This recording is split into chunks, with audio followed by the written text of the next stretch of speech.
Hello दोस्तों, मैं Shakir Shafi, founder trainer Rajvastra stock market institute and having 10 plus of year experience. जो 10 साल के एक्सपीरियंस है, मैंने स्टॉक मार्केट में बहुत सारी मिस्टेक की, शायद वो आपके साथ में डिस्कस करने जा रहा हूँ। शायद ये मिस्टेक आप ना करो और वो 10 साल का एक्सपीरियंस आप 2 साल या 1 साल में अचीव करो, या वो फाइनेंशियल फ्रीडम आप विद इन 1 ईयर अचीव कर सकते हैं। दोस्तों, सबसे पहले अगर आप मार्केट में बिगिनर्स हैं और जीरो से स्टार्ट करना चाहते हैं, तो सबसे पहले मार्केट में आपको ये समझना पड़ेगा कि विच सेगमेंट या which market I will have to trade. तो मार्केट भी बहुत टाइप की होती है, जैसे इंडियन स्टॉक मार्केट, क्रिप्टो और फॉरेक्स एंड कमोडिटी मार्केट। तो इन सारे, पहले मैं कमोडिटी में भी ट्रेड करता था, मैंने करेंसी में भी ट्रेड किया। देन मैं पिछले 3-4 साल से इंडियन स्टॉक मार्केट में काम कर रहा हूं। मैंने सारे मेथड अप्लाई किए, लेकिन सारे मेथड अप्लाई करने के बाद फाइनली मैंने ये सिलेक्ट किया।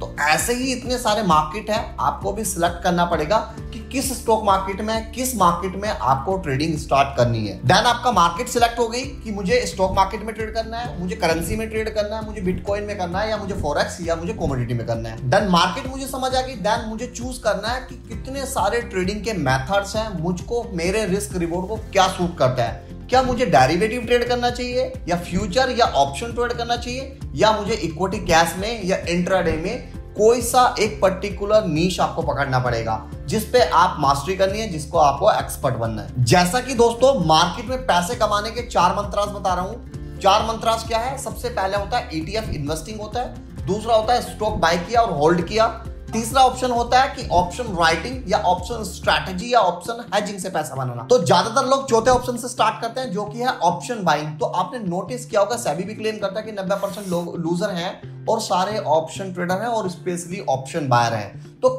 आपको क्या करना है? आपको सबसे पहले स्टेप से स्टार्ट करना है ETF इन्वेस्टिंग, देन मार्केट में ऑब्जर्वेशन, देन आप स्टॉक को लो, होल्ड करो, फिर आप ऑप्शन राइट। तो ये पूरा सीक्वेंस है पैसे बनाने का। तो 4 रूट मैंने बताए, आपको उसको नोट कर लेना अपने डायरी में, मार्केट में। और 5वां रूट मार्केट में पैसे बनाने आप कोई भी नहीं। अब ये क्लियर होने के बाद आपको स्ट्रैटेजी फाइंड आउट करनी है कि किस स्ट्रैटेजी पे मुझे ट्रेड करना है, या मुझे क्या रूल बेस्ड ट्रेडिंग बनानी है। मतलब मार्केट में इमोशनल, या मार्केट में कहीं मन किया, या मार्केट में हॉप से ट्रेड करना, जस्ट लाइक आप ब्लाइंड ट्रेड कर रहे हो। जब तक आपके पास कोई स्ट्रैटेजी, जब तक आपके पास कोई प्रोसेस ट्रेड नहीं होगा, तब तक आप मार्केट में बड़ी विनिंग ट्रेड या कंसिस्टेंसी पैसा नहीं बना सकते। मतलब पैसा बन सकता है, लेकिन कंटिन्यू पैसा बनाने के लिए आपको स्ट्रैटेजी चाहिए या आपको रूल बेस्ड ट्रेडिंग चाहिए। जैसा कि मेरी एक स्ट्रैटेजी है, पावर प्ले स्ट्रैटेजी, जिस स्ट्रैटेजी पिछले 3 साल से ट्रेड कर रहा हूं, जो बहुत अच्छी प्रॉफिटेबल स्ट्रैटेजी है, जिसमें मार्केट में 10 ट्रेड डालोगे, 10 में से 8 प्रॉफिटेबल ट्रेड होते हैं। अगर दोस्तों आप इस वीडियो पे 100 लाइक करते हैं ना,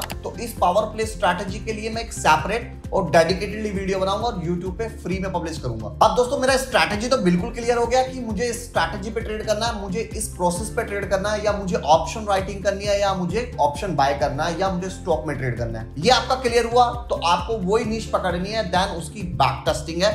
तो चौथा स्टेप होगा आपका बैक टेस्टिंग। आपको बैक टेस्टिंग स्टार्ट कर देनी है। मतलब आपको 1 ईयर 2 ईयर का डेटा निकालना है और डेटा पे बैक टेस्टिंग स्टार्ट कर देनी है कि ये जो स्ट्रैटेजी मैंने बनाई, ये जो लॉजिक मैंने बनाया, ये मेरा सिस्टम, इस स्ट्रैटेजी को कितने % एक्यूरेसी है। तो आपका जब ये एक्यूरेसी निकल जाएगी, देन उस स्ट्रैटेजी को आप लाइव इंप्लीमेंटेशन करना स्टार्ट करना है। अब दोस्तों, आपका मार्केट क्या, आपको किस मार्केट में ट्रेड करना है, कौन से सेगमेंट में ट्रेड करना है, आपकी स्ट्रैटेजी क्लियर हुई, आपने लाइव मार्केट में भी स्टार्ट किया। अब क्या लाइव मार्केट में आपने स्टार्ट किया, क्या आप बाहुबली थोड़ी हो, एकदम से जाके मार्केट में इतना बड़ा रिस्क लेने के लिए तैयार हो, या इतना बड़ा बूम? नहीं, छोटा छोटा ट्रेड स्टार्ट करना है। बिकॉज इससे क्या होगा, आपका रिस्क मैनेजमेंट स्ट्रांग होगा, आपका माइंडसेट क्लियर होगा, और आप उस सेगमेंट के लिए रेडी होंगे। सो अब चलते हैं अपने रिस्क मैनेजमेंट पे। अब ये रिस्क मैनेजमेंट है क्या? रिस्क मैनेजमेंट, मार्केट में एक चीज नोटिस की होगी कि मार्केट में प्रॉफिट आपके अकॉर्डिंग नहीं आता, लॉस तो आप अपने अकॉर्डिंग ला सकते हो ना। कि इस ट्रेड में मैं पहले ही माइंडसेट बना के बैठा हूं कि इस ट्रेड में मुझे 5,000, 10,000 या 20,000 का लॉस लेना है, लेकिन प्रॉफिट तो अनडिफाइन है ना, प्रॉफिट तो मार्केट देती है। तो सबसे ज्यादा लोग, मैंने नोटिस किया, मार्केट में सबसे ज्यादा प्रॉफिट पे फोकस किया जाता है। लेकिन दोस्तों, अगर आप रिस्क मैनेजमेंट पे हो, अगर आप प्रोफेशनल ट्रेडिंग करना चाहते हो, तो सबसे पहले आपको अपने लॉस को प्रोटेक्शन करना है। मतलब अपने पर ट्रेड का पर लॉस बिल्कुल प्री डिफाइन करना है। लॉस आपका डिफाइन हुआ, रिवॉर्ड मार्केट देगी। तो मार्केट में 2 चीज होती हैं। सबसे पहला, मार्केट में प्रॉफिट होता है, दूसरा मार्केट में लॉस होता है। अगर आपने लॉस को पकड़ लिया ना, तो प्रॉफिट तो अपने आप ही आएगा, क्योंकि प्रॉफिट ही होता है दूसरा। लेकिन हम सबसे ज्यादा प्रॉफिट को फोकस कर रहे हैं, तो प्रॉफिट को फोकस किया तो लॉस सबसे ज्यादा आ रहा है। ज्यादातर लोगों को ट्रेडिंग का यही मैकेनिज्म है, क्या प्रॉफिट तो कंसिस्टेंट बना रहे हैं लेकिन लॉस विल बी बिगर। सो दोस्तों यहां हमने बात की कि ओवरऑल कैसे आप ट्रेडिंग स्टार्ट कर सकते हैं और कौन सी सबसे बड़ी मिस्टेक है जो मैंने की और आप शायद ना करेंगे तो मार्केट से बहुत जल्दी अपनी फाइनेंशियल फ्रीडम अचीव कर सकते हैं। अगर आपको इंडियन स्टॉक मार्केट पे डेडिकेटेड या इंडियन स्टॉक मार्केट में कैसे बिगिनर से या स्टार्टिंग से आप एक प्रोफेशनल ट्रेडिंग बन सकते हैं, सो आप कमेंट में ट्रेडिंग टाइप करो और इंडियन स्टॉक मार्केट पे डेडिकेटेडली हम वीडियो बनाने जाते हैं। तो दोस्तों अगर ये वीडियो आपको पसंद आए तो लाइक करें, सब्सक्राइब करें। अगर वीडियो अच्छा लगे तो अपने फाइनेंशियल फ्रीडम या अपने फाइनेंशियल वाले दोस्त या आपको जिनको ट्रेडिंग से पैसा बनाना उनके साथ में शेयर करना बिल्कुल भी ना भूलें।